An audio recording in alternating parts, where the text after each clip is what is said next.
Nabi alaihi salatu wassalam itu sangat perhatian sekali tentang urusan khusyuk. Sehingga dalam sunnah beliau, Rasulullah SAW baik secara langsung maupun tidak langsung mengajarkan cara kita untuk bisa meraih kekhusyuan ini dalam salat. Yang pertama diantaranya adalah dengan mengingat dan menghayati dan selalu menghadirkan ihsan pada setiap ibadah kita. Rasulullah SAW ketika ditanya tentang ihsan, jawaban beliau, anta'budallaha ka'annaka tarahu, fa in lam takun tarahu fa innahu yaraka. Engkau beribadah kepada Allah Subhanahu wa taala seakan-akan engkau melihat Allah di hadapanmu. Bayangkan Allah Subhanahu wa taala di hadapan kita. Orang-orang yang benar-benar merasa Allah di hadapannya enggak berani dia toleh kiri, toleh kanan, melirik saja enggak berani, kecuali melirik ke tempat sujud, melihat ke tempat sujud, karena itu memang tuntunan Rasulullah SAW khusyuk secara fisik. Bahkan ada yang menoleh ke atas. Ini ada larangan secara khusus dari Rasulullah SAW. Kalau kita tidak bisa sampai kepada derajat seakan-akan kita melihat Allah dalam ibadah kita, maka yakinlah bahwasanya Allah melihat kita, melihat setiap gerakan kita. Apa tidak malu ketika kita menghadap Allah Subhanahu wa taala dan Allah melihat setiap gerakan lahiriah kita maupun lintasan di dalam batin kita, Allah melihat, mengetahui. Apa tidak malu kita ketika kita sholat justru kita melakukan gerakan-gerakan di luar sholat tanpa ada kebutuhan. Tanpa ada kebutuhan kita melakukan gerakan-gerakan di luar sholat. Bahkan banyak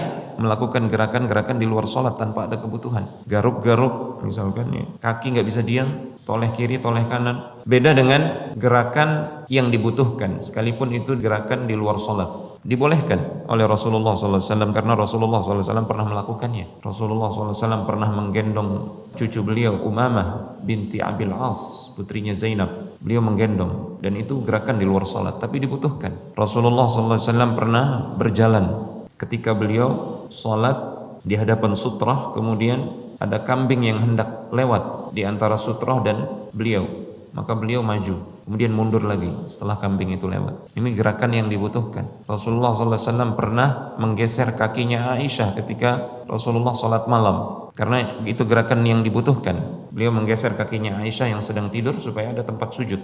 Yang dimaksudkan adalah gerakan di luar sholat yang tidak dibutuhkan. Ini merusak yang namanya khusyuk secara fisik, dan itu mengurangi nilai sholat kita. Bahkan sebagian ulama mengatakan kalau banyak melakukan gerakan sholat yang tidak dibutuhkan di luar gerakan sholat yang seharusnya, maka sholatnya bisa batal karena tidak ada sama sekali kekhusyukan di dalamnya. Ini yang pertama, hadirkan Allah Subhanahu wa taala di hadapan kita. Jika tidak bisa, maka yakinlah bahwasanya Allah melihat setiap gerak-gerik kita. Kalau seseorang misalkan dipanggil oleh atasannya atau ada cara pelantikan misalkan, maka sebulan sebelumnya dia persiapkan diri. Dia beli baju yang paling indah, kemudian menjelang hari H itu dia tampil sempurna, gak berani telat sedikit pun. Dan ketika acara, dia tidak berani untuk melakukan hal-hal yang lain. Ketika diminta untuk hormat berdiri, dia hormat berdiri dengan khidmat. Itu di hadapan makhluk. Allah Subhanahu wa taala lebih layak untuk kita agungkan dan kita muliakan dalam setiap ibadah kita. Namun nyatanya ikhwati fillah, kita sholat tanpa persiapan dan terlalu sering kita masbuk ketika sholat. Berarti kita tidak bersiap menghadap Allah Subhanahu wa taala. Bahkan seringkali pakaian olahraga kita yang bau keringat langsung kita gunakan untuk sholat. Ini tidak merasa Allah di hadapannya. Orang kalau merasa dia akan menghadap Allah Subhanahu wa taala, maka dia akan bersiap.